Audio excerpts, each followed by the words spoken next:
اسرائیل کے سائنسدانوں نے اس ہفتے پوری دنیا کو ورطۂ حیرت میں ڈال دیا ہے۔ یہ ایک ایسا ایئر کنڈیشن مارکیٹ میں لے آئے ہیں جو ہر قسم کی بجلی کے بغیر چلتا ہے، اور اس کے لیے کسی قسم کی یا کسی نوعیت کا کرنٹ درکار نہیں ہوتا۔ آپ بس بٹن آن کریں اور یہ ہوا میں موجود گیسز سے چلنا شروع کر دے گا، اور آدھے گھنٹے میں کمرے کا ٹمپریچر 15 ڈگری نیچے لے آئے گا۔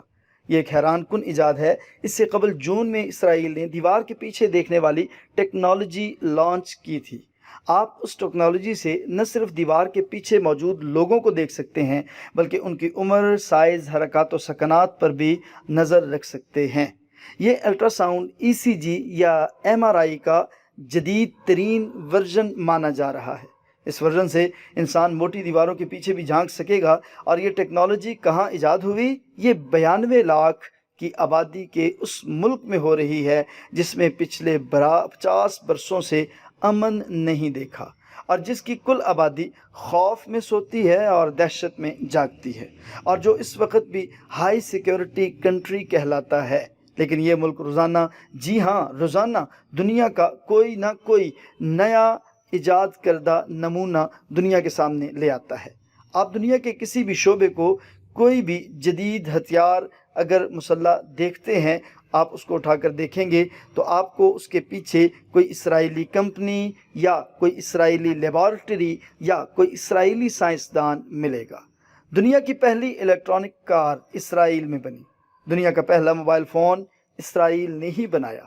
سائبر سیکیورٹی کا جدید ترین سسٹم، جس کو فائر وال کہا جاتا ہے، اسرائیل نے بنایا۔ میڈیکل کی 82% مشینری اسرائیل نے ایجاد کی ہے۔ دنیا کی تمام بڑی IT فرمز کا الگوریدم اسرائیل میں بنا ہے۔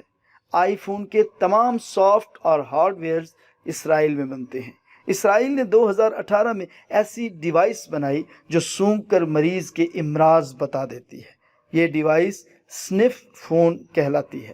مفلوج لوگوں کے لیے ری واک کے نام سے مشین بنائی، اور مفلوج لوگوں نے اس مشین کے ذریعے باقاعدہ چلنا پھرنا شروع کر دیا۔ کیپسول سائز کا پل کیمرہ بنا دیا۔ مریض یہ کیپسول نگلتے ہیں اور کیمرہ جسم کے سارے اندرونی اعضاء کا جائزہ لے کر باہر آ جاتا ہے۔ دل کے لیے ربڑ جیسا لچکدار فلیکسیبل سٹنٹ بنایا جو کروڑوں لوگوں کی جان بچاتا ہے اور بے شمار لوگوں کو سانسیں مہیا کرتا ہے۔ دنیا کا پہلا انسٹنٹ میسنجر ICQ اسرائیل نے 1996 میں دیا تھا۔ یہ ایجاد دنیا میں سوشل میڈیا کے آغاز کا قرینہ ثابت ہوئی۔ دنیا کی پہلی USB اسرائیل نے بنائی۔ اسرائیل نے صحرا میں فصلیں اگانے کے لیے نیٹ اے فارم جیسا ایریگیشن سسٹم بنا ڈالا، اور اس سسٹم نے صحراؤں کو کھیتوں میں بدل دیا۔ اس نے ہوا سے پانی بنانے کی ٹیکنالوجی واٹر جن بھی متعارف کرائی ہے۔ کیڑے مکوڑے مارنے کے لیے محفوظ ترین ٹیکنالوجی بایو بھی بنائی ہے۔ دنیا کو نیویگیشن GPS کا سسٹم بھی دیا، جس کے ذریعے سے دنیا بھر کے مسافر دوسروں کی مدد کے بغیر اپنی منزل مقصود تک پہنچ جاتے ہیں۔ اور اسرائیل نے ڈرون ٹیکنالوجی بنائی، لیزر گنز بنائیں، انسانوں اور جانوروں کی شناختی ڈیوائسز بنائیں، اور خوراک، کپڑوں، جوتوں اور سواری کے نئے سسٹم بھی متعارف کروائے۔ آپ Amazon سے لے کے اوبر تک کسی بھی کمپنی کے سافٹ ویئرز کا مطالعہ کر لیں، آپ کو اس کے پیچھے اسرائیلی ماہرین ملیں گے۔ شاید اس لیے 92 لاکھ لوگوں کے ملک کو سٹارٹ اپس نیشن کہا جاتا ہے۔ کیونکہ یہ چھوٹا سا ملک سٹارٹ اپس میں پوری دنیا کو لیڈ کر رہا ہے۔ دنیا کی واحد سپر پاور امریکہ سٹارٹ اپس میں دوسرے نمبر پر آتی ہے۔ آپ 92 لاکھ کے اس چھوٹے سے ملک کو دیکھیں اور اس کے بعد پاکستان کو دیکھیں۔ ہمارے صرف ایک شہر لاہور کی آبادی اسرائیل کی کل آبادی سے کہیں زیادہ ہے، لیکن ہم اپنی ضروریات زندگی ایون کہ خوراک تک پیدا نہیں کر پا رہے۔ ہم کھانے کا تیل، گندم، دالیں، پیٹرول، گیس تک امپورٹ کرتے ہیں۔ ہمارے ملک میں ہماری ضرورت کے مطابق پیٹرول اور گیس دونوں موجود ہیں، لیکن ہم میں اس کو نکالنے کی اہلیت نہیں ہے۔ اگر ہم اس کو نکال بھی لیں تو ہم اپنے لوگ پائپ لائن کو اس سے بم کے ساتھ اڑا دیتے ہیں۔ ہم اس ملک میں فوج کی پوری ڈویژن کے بغیر گیس اور پیٹرول کے لیے ڈرلنگ نہیں کر سکتے۔ ہم نے 6 ماہ قبل بنو میں گیس کا بڑا ذخیرہ دریافت کر لیا، لیکن پاکستان کے مقامی لوگ اب پائپ لائن بچھانے نہیں دے رہے۔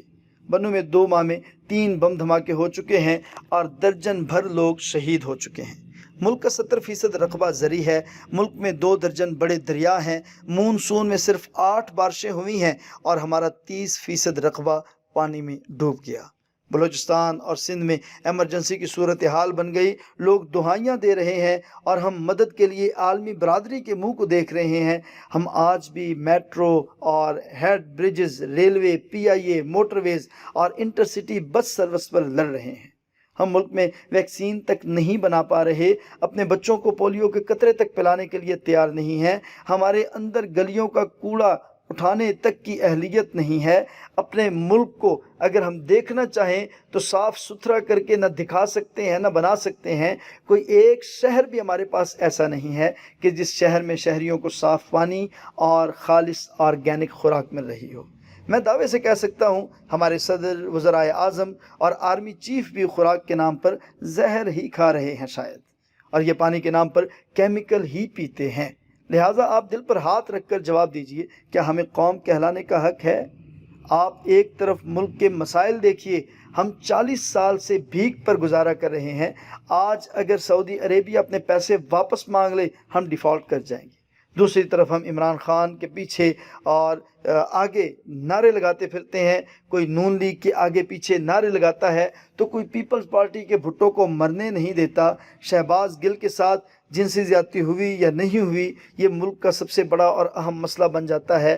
ہم خود اپنے ہاتھوں سے ملک میں استحکام نہیں آنے دیتے۔ ہم پر 2، 3، 4 سال بعد اپنی ٹانگ دوبارہ توڑ کر بیٹھ جانے کا ایسا بھوت سوار ہے کہ پوری دنیا کو سرمایہ کاری کی دعوت دینے کی خواہش ہماری دل میں ہی انگڑائی کی طرح آتی ہے اور مر جاتی ہے۔ کیوں؟ ایسا کیوں ہے؟ آخر ہمارا مسئلہ کیا ہے؟ ہم کیوں من حیث القوم اس قوم کا گلا دبا رہے ہیں؟